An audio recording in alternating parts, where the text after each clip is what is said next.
बच्चों हम लोग स्टार्ट करने जा रहे हैं मैथमेटिकल टूल्स। मैथमेटिकल टूल्स का क्या मतलब है? इसका केवल यही मतलब है कि हम वो मैथमेटिक्स पढ़ने जा रहे हैं जो आपका जो ये फिजिक्स का सिलेबस है 11th-12th का, तो उसके अंदर इसका यूज़ हुआ है, इसका उपयोग हुआ है। तो अभी मैं आपको मैथमेटिकल टूल्स, इसको मैं एक चैप्टर की तरह से आपको बता देता हूँ। मतलब कि इसको नाम रख दो, चाहे आप जीरो चैप्टर, चाहे नाम रख दो मैथमेटिकल टूल चैप्टर। तो इसके अंदर जो भी मैं मैथमेटिक्स आपको बताऊंगा वो मैथमेटिक्स कंपलसरी है जानना। अगर आप 11th-12th में फिजिक्स करना चाहते हो तो उसके बिना फिजिक्स नहीं हो पाएगा।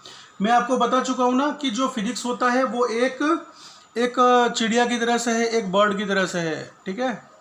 और जो बर्ड है ना, बर्ड का जो फीदर है ना वो मैथमेटिक्स है, और बर्ड खुद एक, ये जो बर्ड जो है चिड़िया है वो फिजिक्स है। तो बर्ड की जो बॉडी है वो फिजिक्स है। अगर बर्ड को कोई उड़ान दे सकता है तो वो मैथमेटिक्स दे सकता है। मैथमेटिकल टूल्स में आप बहुत सारी चीज़ें पढ़ने वाले हो, बहुत सारी भी नहीं है, टेंशन मत लो। तो इसमें जो चीज़ें पढ़ने वाले हो उसमें आधी तो तुमको पहले से पता ही है, तो वो हो सकता है वो आप 8th में, 9th में और 10th में पढ़ चुके हो, ठीक है। तो हम लोग स्टार्ट करते हैं। सबसे पहले हम देखते हैं क्वाड्रेटिक इक्वेशन।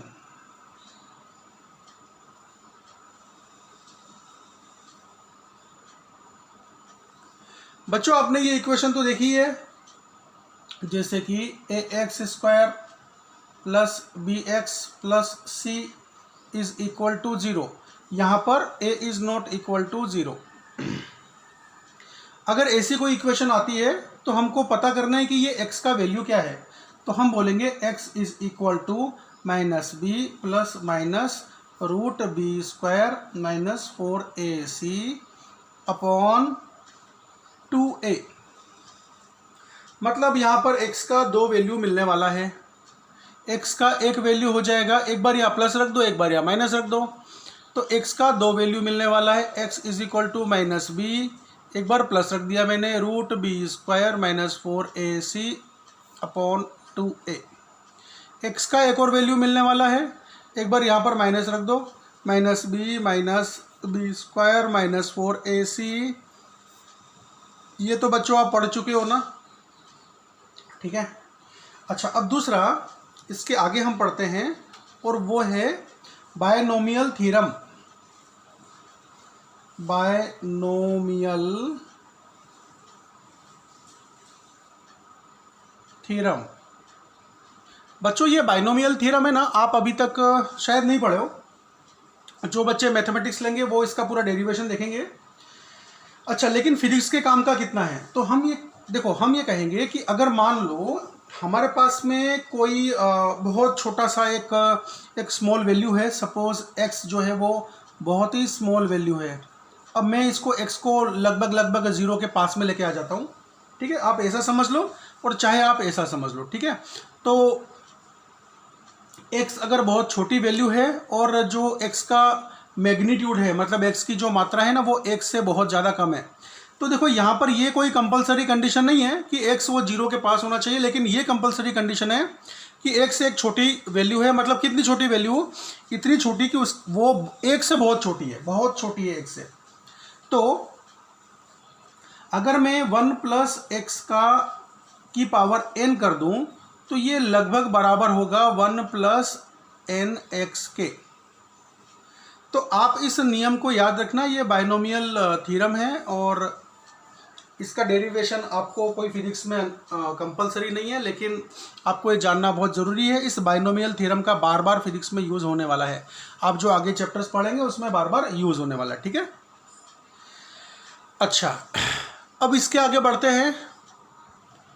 हाँ बच्चों, आप ये नोट डाउन कर लो, क्वाड्रेटिक इक्वेशन। ये क्वाड्रेटिक इक्वेशन है जिसमें x का वैल्यू इतना इतना आता है। जिन बच्चों के पास में मेरे नोट्स हैं वे नोट्स ओपन करके बैठें, जिनके पास नोट्स नहीं है वे नोट्स मंगा सकते हैं।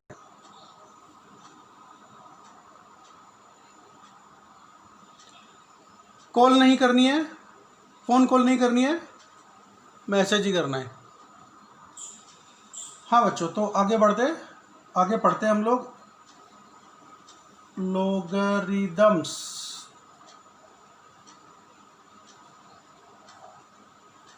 ये logarithms क्या है? बीच बीच में मुझे कैमरा सेट करना पड़ता है। हाँ, तो ये logarithms क्या है? देखो बच्चों, अगर मैं कुछ इस तरीके से लिखता हूँ a की power x is equal to z, तो इसमें जो ये x है ना, इस x को, ये x, ये x को ही हम बोलते हैं लोगरिदम ऑफ z। तो हम बोलेंगे x is logarithm of z। और x का बेस क्या था? x का बेस है a, तो आगे हम लिखेंगे 2 बेस a। ठीक है, तो देखो बच्चों, इस कंडीशन में अगर a की power x is equal to z हो तो x को क्या कहते हैं? x is logarithm of z to the base a, ऐसा बोलते हैं। ठीक है, अब फिर से, अगर x की power x is equal to z है तो x is logarithm of z to the base a। यही तो अभी हमने लिखा था। इसको लिखते कैसे हैं? x is logarithm of z। चलो मैं उस तरफ लिख के दिखा देता हूं। x is logarithm of z to the base a, ऐसा लिखना है। ठीक है, अब देखो, इतना समझने के बाद आप ये चीज, ये कॉम्बिनेशन समझ लो। इतना समझने के बाद में देखो बच्चों, आप ये सोचो कि आप अगर a की पावर 0 कर दोगे तो आंसर क्या आने वाला है? 1 आने वाला है। तो यहाँ पर 0 is logarithm of 1, 0 is logarithm of 1 to the base a, ऐसे लिखोगे ना। तो इसका मतलब ये हुआ, ये एक नियम बन गया कि अगर आप लोगरिदम ऑफ 1 ले लोगे टू द बेस समथिंग तो उसका आंसर 0 आने वाला है।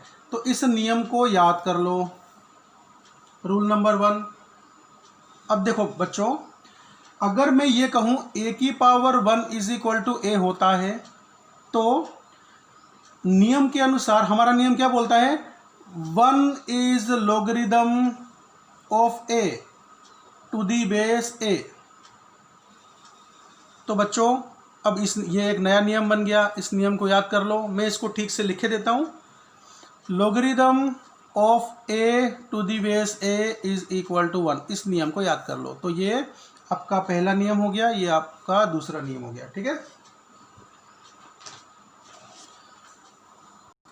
ये लोगरिदम 2 टाइप के होते हैं। लोगरिदम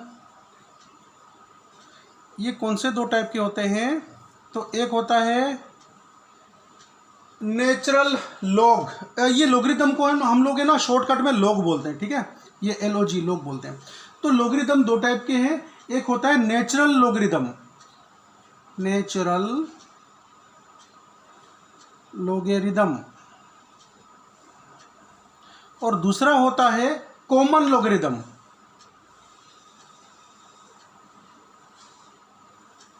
कॉमन लोगरिदम, जो ये नेचुरल लोगरिदम है ना, इसका सिंबल हम रखते हैं ln ऐसे, और कॉमन लोगरिदम का सिंबल हम रखते हैं log ऐसे। ठीक है, अब देखो बच्चों, ये नेचुरल लोगरिदम क्या होता है? तो हम कहेंगे कि वो लोगरिदम जिसका बेस e हो, मतलब कि वो लोगरिदम जिसका base, logarithm of x to the base e, जिसका बेस e हो, है ना, वो लोगरिदम नेचुरल लोगरिदम कहलाता है। मतलब ये हुआ कि अगर हम लिखें log x to the base e, इसको हम शॉर्टकट में लिख सकते हैं ln x। तो यहां पर e छुपा हुआ है। अगर मैंने ln लिखा है, इसका मतलब कि नेचुरल लॉग लिखा हुआ है, और नेचुरल लॉग में बेस हमेशा ई होता है, और ई का वैल्यू कितना होता है, तो ई का वैल्यू नोट डाउन कर लो। ई का जो वैल्यू है वो होता है ई इज इक्वल टू 2.718, ये वैल्यू होता है, इसे नोट कर लो। कर लिया बच्चों? पेन, नोटबुक, ईयरफोन लेकर के बैठना। सर हम तो मोबाइल भी लेके बैठे हुए हैं। Very good. कॉमन लॉगरिदम, इसके बारे में चर्चा करते हैं। कॉमन लॉगरिदम क्या होता है, तो हम कहेंगे कि वो लॉगरिदम जिसमें बेस 10 होता है, मतलब logarithm of x to the base 10। इसको हम लोग शॉर्टकट में लिख देते हैं log x। यहां पर अगर मैंने log लिखा हुआ है, इसका मतलब यहां पर 10 छुपा हुआ है, उसको ऐसे पढ़ना। अगर मैंने ln x लिखा हुआ है तो इसको कैसे पढ़ना, ये log of x to the base e पढ़ना। इसको यहां पर e छुपा हुआ है, मतलब ये पढ़ना इसको, ठीक है। इसका मीनिंग ये निकलता है और इसका मीनिंग ये निकलता है।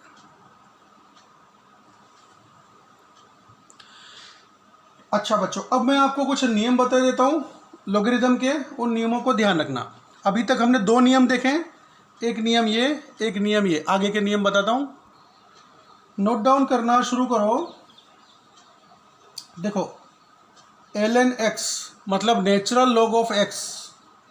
नेचुरल लॉग ऑफ x को लिखने का दूसरा जो तरीका है वो है log of x to the base e, ये तरीका है ना।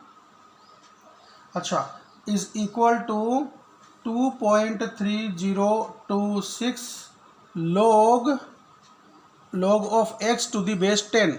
मतलब नेचुरल लॉग ऑफ x को आप कॉमन लॉगरिथम में कन्वर्ट करना चाहते हैं तो आपको 2.3026 से मल्टीप्लाई करना होगा। दूसरा नियम, नेचुरल लॉग ऑफ a का मतलब होता है log of a to the base e। ये नियम हम यहां पर देख चुके हैं, लेकिन फिर भी मैं बता देता हूं। आगे का रूल देखो, log a का मतलब होता है log a to the base 10। यहां पर 10 छुपा हुआ है ना। आगे देखो,